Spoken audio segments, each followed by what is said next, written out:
Yummy এত পড়ালেখা করার পরও ওদের ক্লাসে মিনা ফার্স্ট হয়ে যায়। কি মজা, আমি প্রথম হয়েছি।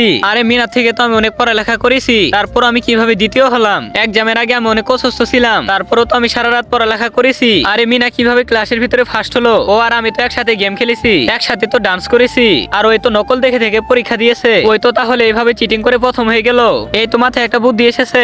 আরিয়ান, তুই এটা কি করতেছিস? তুই চিটিং করে পরীক্ষা দিয়েছিস, ম্যামকে বলে দিব। ওরা দুজন মিলে আবার কি করতেছে? ওদেরকে একটা অঙ্ক পরীক্ষা নিয়ে দেখি। মিনা, এখন এই নামাতার উত্তর লেখো। ঠিক আছে ম্যাম, এখনই লিখতেছি, কিন্তু আমি কি লিখবো কিছুই তো পারি না। ম্যাম, আমার কিছুই মনে পড়ছে না। কিছুই পারো না, ফার্স্ট হলে কিভাবে? Sorry ma'am. এই আম্মি, এখনই তুই অ্যান্সারটা লিখে দে।